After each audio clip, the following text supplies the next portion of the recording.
Bună ziua! Astăzi aș vorbi despre alergare și beneficiile acestui sport. Ceea ce am observat este că și știința se ocupă din ce în ce mai mult cu această temă. Mai de mult, chiar și de la medici auzeam să nu alergi prea mult, că nu e bine, te forțezi, te distrugi și așa mai departe. Acum s-a schimbat. Chiar și cei care sunt proaspăt operați de inimă trebuie să alerge în curtea clinicilor. Aș enumera 10 beneficii importante a alergării, așa cum se vede în acest tabel.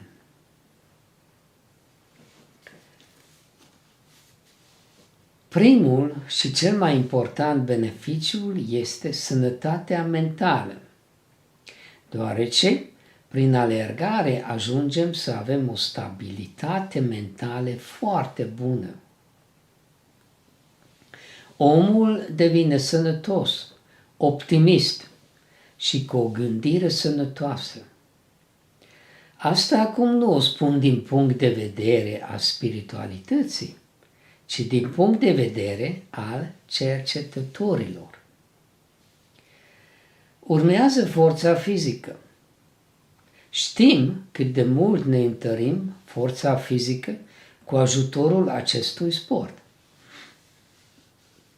Plăminii se întăresc și crește capacitatea.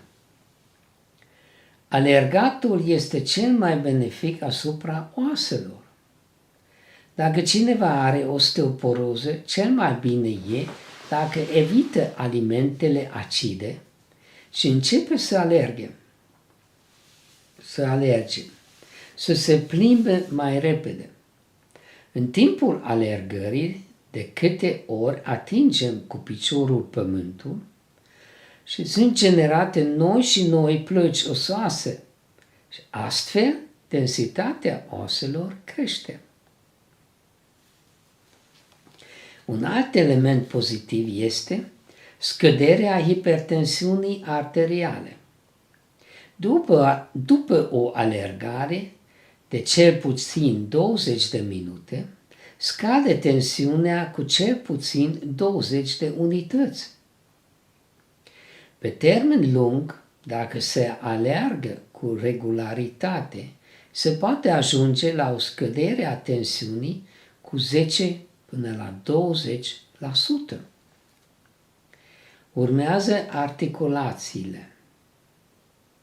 Pe tema articulațiilor se discută foarte mult și chiar și în ziua de azi, mulți au o concepție greșită în acest sens. Aceștia consideră că alergatul distruge oasele și mulți îmi spun: ai gună grea, ai dreptate, știu e bine să alergi, dar eu nu pot, că mă dor articulațiile. Pe tine cum nu te doare? Păi zic, eu alerg de mai bine de 30 de ani. Și cum nu te doare? Genunchiul? Vine iarăși întrebarea. Păi să știți că de la alergat nu te dor articulațiile. Prin alergare, articulațiile se întăresc, devin stabile. Articulațiile te pot durea dacă nu pășești corect sau dacă șoldurile nu sunt ținute în mod corespunzător. Dacă piciorul nu este ținut drept, adică ori pășește spre exterior, ori spre interior, atunci la articulații povara nu cade acolo unde cartilajul este mai gros, ci pe margine. Și astfel, acolo pe margine, oasele se tocesc, iar în mijloc unde ar trebui să cadă povara, acolo nu caci. Dacă omul reușește să fie atent la acest aspect, să aibă grijă să alerge corect, atunci articulațiile se întăresc. Iar astăzi este un lucru dovedit faptul că la cei care aleargă în mod regulat, cartilajul se îngroașă, nu se subțiază. Astfel, în loc de degenerarea cartilajului, are loc întărirea și însănătoșirea acestuia. Deci o veste proastă pentru cei cu părul alb, pentru acest lucru funcționează și la o vârstă înaintată. Deci trebuie ieșit la alergat. Alergatul întărește sistemul imunitar. Asta e clar. Când începe cineva să alerge, își dă seama că, wow, iarna asta nici nu am fost răcit. Și asta pentru că întreg procesul funcționează cum trebuie. Circulația limfatică este optimă, iar circulația vaselor limfatice funcționează normal. La fel și în pereții celulelor are loc un metabolism adecvat. Chiar și dacă alergăm 10 minute, veți fi surprinși cât de puțin timp de alergare este necesar pentru o viață sănătoasă. Incredibil! Când începem să alergăm, întreg metabolismul corpului nostru se accelerează, iar efectul acestuia ține câteva ore bune. Nu avem nevoie să fugim cu orele, chiar și cu câteva minute avem deja de câștigat. Dacă privim la latura psihică, vom observa că alergatul crește încrederea de sine. Și există ceva unde nu avem nevoie de încredere de sine? În tot ceea ce facem avem nevoie de încredere de sine. Îți trebuie încredere de sine să trăiești o viață de familie, să ai un loc de muncă stabil, să reușești la examen. Îți trebuie încredere de sine peste tot. La alergător, această încredere crește și iar crește. Ei își demonstrează în fiecare zi că sunt capabili de mai mult. Un alt aspect este scădere în greutate. Bineînțeles că alergatul sau mersul alert te ajută să slăbești. Sigur, nu este o soluție ca pe lângă alergare să mâncăm zahăr în prostie, apoi spunem, degeaba alerg, nu slăbesc. Deci cumva aceste două elemente trebuie îmbinate benefic. Totodată, ceea ce este interesant la cei care au diabet zaharat și aleargă regulat este faptul că efectele secundare și complicațiile acestei boli sunt diminuate sau chiar eliminate. Putem spune că aproape orice boală poate fi ajutată și îmbunătățită prin alergare. Acum v-aș arăta un studiu foarte interesant, studiu care stă la baza discursului meu de azi. Uite, 15 ani au fost ținute sub observație peste 50.000 de adulți. 50.000. Și s-a făcut corelație între rata de mortalitate și alergat. Au analizat după tipuri de mortalitate. Una în care nu contează motivul mortalității, care poate să fie din cauza unei boli, fie din cauza îmbătrânirii. Celelalte categorii, unde mortalitatea se datorează bolilor de inimă și a circulației. Știm că rata mortalității este cea mai înaltă în cazul problemelor de inimă și circulație, începând de la infarct, la diferite probleme cu inima și așa mai departe. Aceste aspecte au fost analizate pe o perioadă lungă de timp, separat la cei care aleargă și la cei care nu aleargă. În medie, științific, s-a stabilit o creștere a duratei vieții cu 3 ani. Adică, cei care aleargă trăiesc în medie cu 3 ani mai mult decât cei care nu aleargă. Rata mortalității aici scade cu 30%.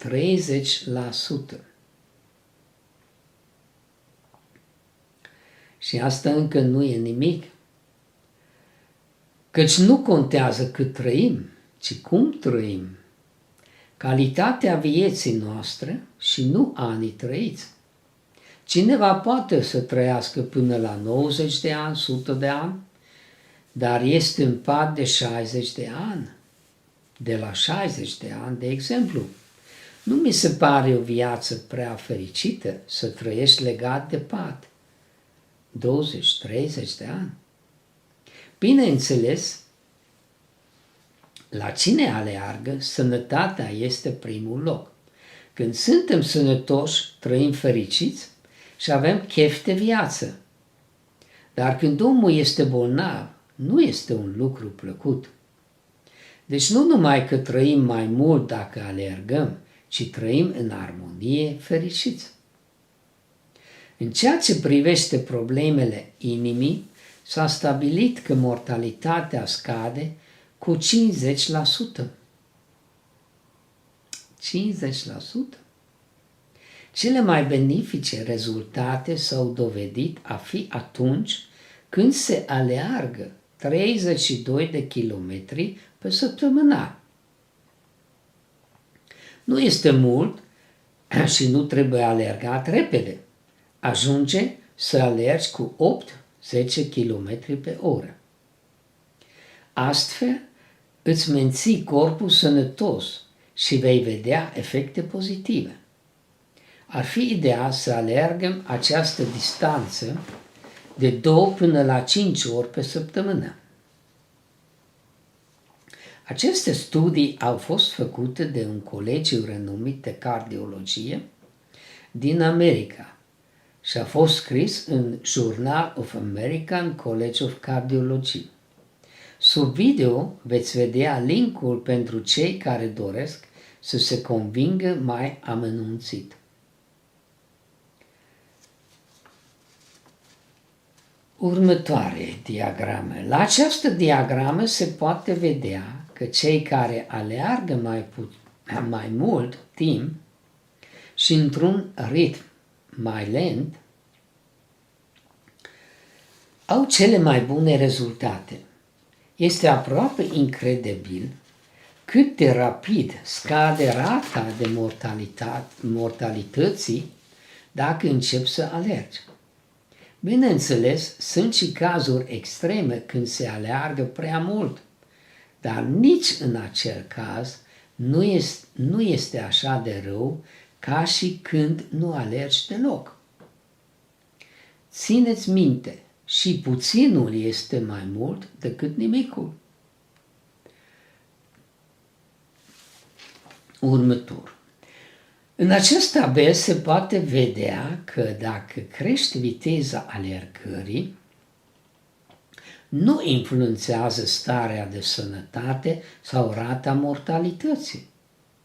Deci o alergare lentă este la fel de benefică sau chiar mai benefică decât o alergare cu o viteză mai mare, unde poți să treci cu ușurință în extrema cealaltă.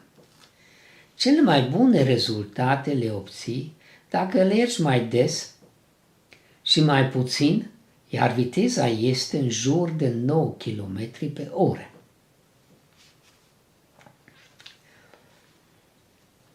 Aici pot vedea concluziile întregului studiu și anume faptul că chiar dacă alergi zilnic 5 până 10 minute în ritm lent, este un lucru foarte benefic. Gândește-te, ce sunt 5 și 10 minute pe zi? Normal, te încălzești după 15 minute de alergat. Dar, repet, chiar și 5-10 minute sunt în stare să facă minuni, să scadă riscul mortalității, să te facă mai sănătos. Atunci când corpul tău este leneș și spune nu, atunci spune că alergi doar 10 minute pe zi sau 5 minute și va fi de acord să alergi 5 minute. Asta merge. Încă. Dar vei vedea că a doua oară când vrei să alergi, te vei simți mai bine și vei mai alerga 5 minute în plus. Vei vedea imediat de ce. Atunci când mergi la un cardiolog sau la un medic intern, se pune pe bicicletă să vadă cine cum rezistă la efort. De fapt, aici îți miști propriul corp fără să atingi pământul. Dintre toate sporturile, alergatul este cel care te antrenează și te întărește cel mai bine pentru a-ți crește capacitatea la efort. Și asta pentru că îți miști propriul corp vis-a-vis de gravitație, iar între pași suntem în aer și ca pasărea. Din păcate, pentru un scurt timp, apoi iar atingem pământul, care este benefic pentru creșterea densității oaselor. Aici nu se verifică nivelul de grăsime a corpului și capacitatea acestuia la efort, care este mult mai importantă.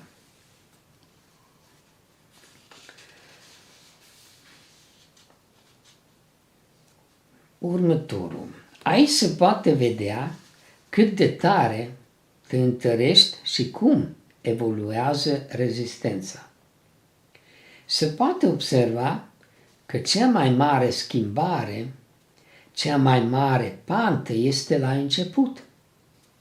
Asta înseamnă că dacă alergi mai puțin de 30 de minute săptămânal, deja ai un beneficiu enorm față de unde ai pornit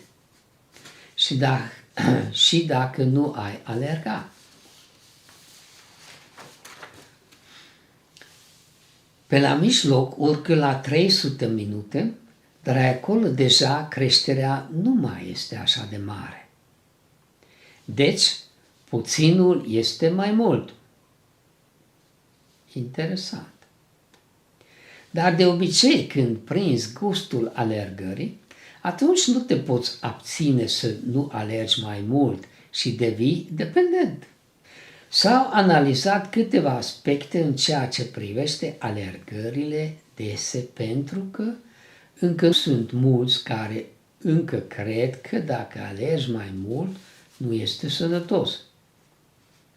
Chiar și astăzi, din păcate, și în lumea medicinei mai există astfel de teorii, cum că dacă alergi un maraton, te pregătești pentru el, este dăunător. Aș arăta acum un studiu care a fost făcut de la un program de alergare de 30 de săptămâni. S-au luat în considerare bărbați de vârstă medie care nu au alergat la viața lor, deci nu aveau niciun pic de antrenament. Aceștia s-au pregătit pentru maraton timp de 30 de săptămâni. Se poate vedea că colesterolul seric, adică colesterolul rău, care se depune pe pereții vaselor de sânge, pentru că organismul nu îl poate descompune, a scăzut cu 12%. Totodată, colesterolul care ne protejează, adică colesterolul bun, crește. Trigliceridele, cele despre care știm că sunt mărite la organismele cu procent de grăsime mai mare sau atunci când omul are probleme de inimă sau primește problema de inimă din cauza asta, scad, trigliceridele scad cu 22% prin acest program de fitness de 30 de săptămâni. La fel, tensiunea scade cu 10%. Alergatul este benefic și în cazul cancerului la sân sau cancerului în general. Studiile au arătat că cu cât stăm mai mult într-un loc, cu atât crește riscul apariției cancerului sau a diabetului de gradul 2. S-a demonstrat faptul că în cazul celor care aleargă, scade riscul apariției cancerului cu 20 până la 40%.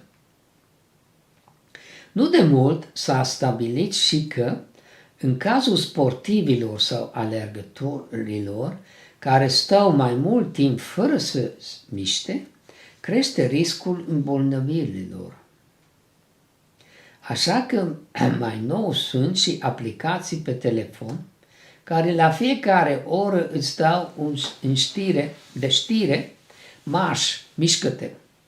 Și persoana respectivă care lucrează la birou se ridică, înconjoară masa, apoi lucrează mai departe. Și nu este o glumă. Statul în fund mai mult timp este un lucru extrem de dăunător. Și că nici nu pomenesc de televizor. Acolo nu stai să plimbești. La un studiu în legătură cu cancerul la sân s-a observat că în cazul persoanelor care deja au boala, procesul de vindecare este mult mai rapid dacă persoana respectivă aleargă. Deci îți vei da seama că trebuie să te ridici chiar acum de unde stai și să ieși să alergi. Îți spun eu.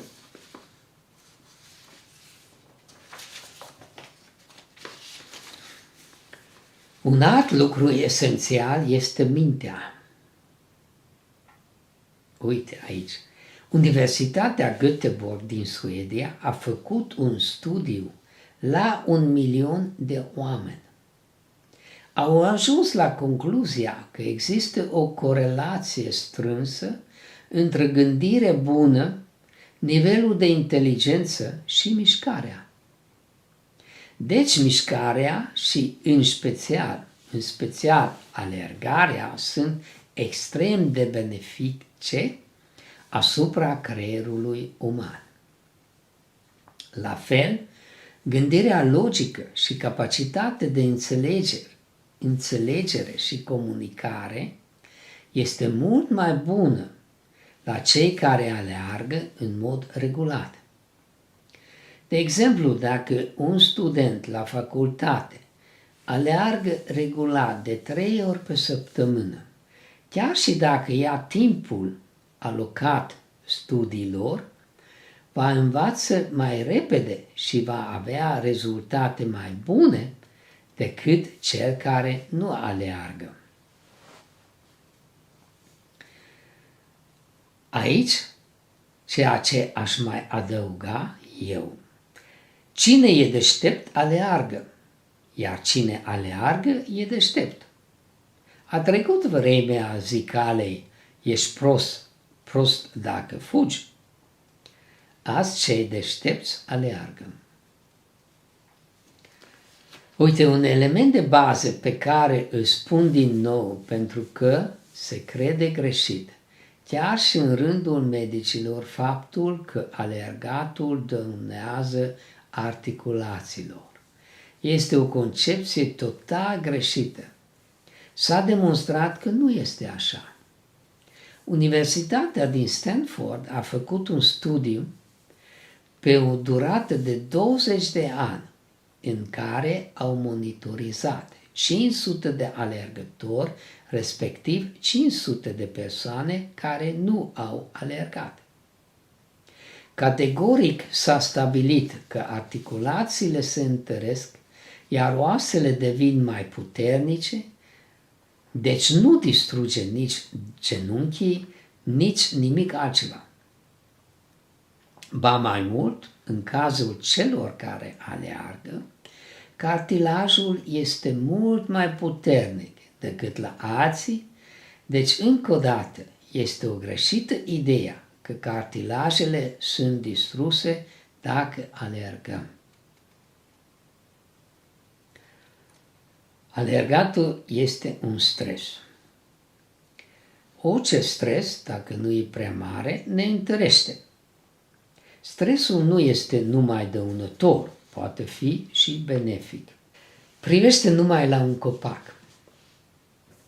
Dacă îl expui la stres, adică bate vântul asupra lui, se întărește. Va crește într-o parte, e adevărat, dar va fi mult mai puternic decât copacul nesuflat de vânt. Asta așa este și în cazul oamenilor. Dacă tu stai toată ziua în fotoliu și nu ești expus niciunui fel de stres, atunci mai devreme sau mai târziu ești pus din fotoliu direct în sicriu. Pentru că dacă drumul tău este doar între fotoliu și frigider, este aproape imposibil ca corpul să rămână sănătos. Mușchii se relaxează, se ofilesc, se veștejesc, iar inima după un timp va spune: eu de ce mă chinui aici singură? Pentru cine? Pentru acest individ? Dacă el nu mișcă, mă opresc și eu. Fii numai atent. Dacă tu expui acest corp care a stat atâta timp tolănit în fotoliu la stres, adică îi spui: treci și aleargă 15 minute. Vai, eu mor. Și nu o să mor. Apoi după 15 minute urmează o jumătate de oră de alergat. Apoi o oră. Asta este un stres pentru un corp. Și de la acest stres se întărește întregul corpul. Mușchii se regenerează, oasele se întăresc și le crește densitatea. Cu cât este mai mare stresul, cu atât poate să opună rezistență mai mare. Dar dacă îl scoți din fotoliu și îi spui: azi alergi un maraton, atunci clar va muri, pentru că acela este un stres dăunător. Deci, stresul poate să fie dăunător sau poate să fie benefic. Să zice, ceea ce nu te omoare, te întărește.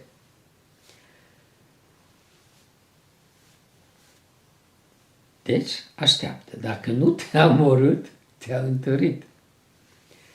Deci tot ceea ce facem împotriva stresului, de fapt, este împotriva lenei, este împotriva gravitației, iar alergarea este cea mai bună mișcare pe care a folosit-o și cu care a venit omenirea încă din preistorie. Alergarea. Faptul că ești bătrân nu este o explicație de ce nu alergi. Eu am trecut de mai mult 70 de ani. Așa că 70 de ani nu este o vârstă înaintată. Dacă eu îți spun, ok, acum, iar acum un lucru foarte interesant despre alergare. Ea îmbunătățește starea de spirit. Iese în evidență starea de bine, bucuria. Deci dacă cineva este depresiv, trebuie trimis cu forță să alerge o zi, o oră. Un om depresiv nu merge să alerge de la sine, dar dacă ar alerga, s-ar vindeca. Dar nu fuge. Și asta nu e o glumă. Dacă cineva este la podea, nu va merge nici să se plimbă, nici să alerge. Dar dacă ar ieși, nu ar mai fi depresiv. Unii, chiar din această cauză, nu vor să iasă. Îi place să fie depresiv. Oamenii de știință au descoperit de vreo câțiva ani un lucru foarte interesant în corpul nostru, cannabisul. Știți, acea substanță care e folosită de multe persoane și produce mamureală. S-a descoperit că noi avem receptori care acaparează materiile de genul cannabisului, iar antrenarea mușchilor produce endorfine, care provine din familie morfină și este de genul cannabisului, pe care îl producem noi pentru noi înșine în corp. Este drogul nostru. Exact ce vreau să spun. Dacă corpul trebuie să alerge mai mult și mai mult, se apare producând o stare de bine-mință. Ea spune, fugi, fii optimist și fericit. Și atunci se întâmplă. Cu toate că simte că este epuizat, începe să zâmbească și aleargă mai departe. Alergarea de lungă durată este o temă cu păreri contradictorii, dar eu cunosc oameni și nu unul, ci mai mulți care participă la concursul de 5.000 de kilometri, alergând mai mult de 100 de kilometri zilnic. Eu nu zic că sunt normal, dar eu știu că ei sunt sănătoși. Erau păreri cum că de la maratoane și ultramaratoane se poate muri, se poate face infarct, dar s-a demonstrat că nu este așa. Dar se poate întâmpla. Și acest lucru se întâmplă dacă cineva este supraîncărcat. Trebuie să ai grijă și să fii atent la un lucru. Dacă ești răcit sau ai anumiți virus în corp, atunci nu alerga. Nu supraîncărca. Nu te supraîncărca. Atunci mai bine plimbă-te și așteaptă să te vindeci. Pentru că dacă în mușchii inimii chiar este o inflamație acută, atunci alergarea poate fi dăunătoare. Dar dacă nu este niciun fel de problemă în corp, este doar vrăjeală că nu este sănătos să alergi. Deci dacă nu este vorba de inflamații sau infecțiile acute, atunci alergatul poate îmbunătăți orice altă problemă de sănătate. Și acum, la sfârșit, aș vrea să prezint câteva cărți. Există câteva cărți pentru alegere pe care le-aș recomanda. Prima carte este Mănâncă și aleargă. o carte scrisă de americanul Scott Jurek, în care este prezentată întâmplarea și viața incredibilă a acestuia. A trecut prin niște faze. Eu când am citit m-am oprit și mi-am zis, Gunagrea, și tu crezi că ai făcut ceva în viața asta? Este nimic pe lângă ce sunt în stare unii oameni să facă. Este fantastic ce ambiție îți poate da un astfel de om care toate să trece peste orice. A pornit să alerge la un concurs cu glezna fisurată și umflată. Deci, incredibil. Atunci îți dai seama că tu te vaiți pentru orice. Nu ai de ce să te plângi deloc. Acest om este vegan și asta e lucru interesant. De aceea are și titlul Mănâncă. Adică acest om nu mănâncă nimic de origine animală. Așa a devenit cel mai mare alergător și așa a câștigat marile maratoane, ultramaratoane. Până când mânca orice carne și altele, până atunci nu era așa de bun sportiv. Merită citită. Următoarea carte este Născuți pentru a alerga. Este o carte interesantă. Acest Scott Jurek din prima carte și în această carte apare. Este o carte scrisă de către un jurnalist despre alergătorii cei mai buni din America Sud. Asta e foarte interesant. A treia carte este despre ultramaratonistul din Carnazes. El a fost inclus de către revista Time în top 100 al celor mai influente persoane din lume. Atlet de anduranță, recunoscut la nivel internațional și autor al unor cărți de succes, aceasta s-a împins mintea și corpul către limite de neconceput. Una dintre următoarele sale realizări fiind aceea de a alerga 563 km fără oprire. A experimentat temperaturi de la 50 de grade în Valea Morții și a participat la primul maraton de la Polul Sud, înfruntând cele minus 40 grade Celsius.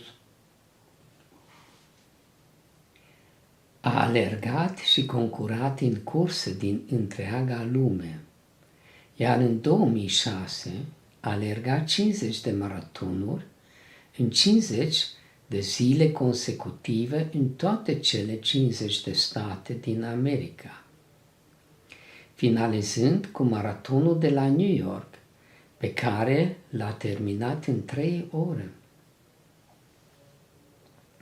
În concluzie, nu găsi pretexte, ieși și aleargă.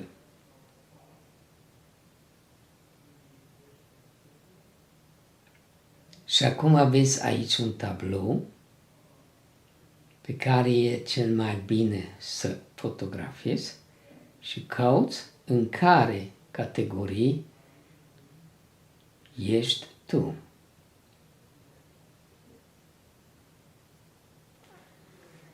În următorul meu video îți vorbi despre legătura dintre alergare și meditație. Așa că dacă ești interesat, înscrie-te pe canalul meu Gunagrea Spiritualitate Pură pentru a vedea noutățile din domeniul unei vieți sănătoase, fericite și conștiente. Mulțumesc frumos!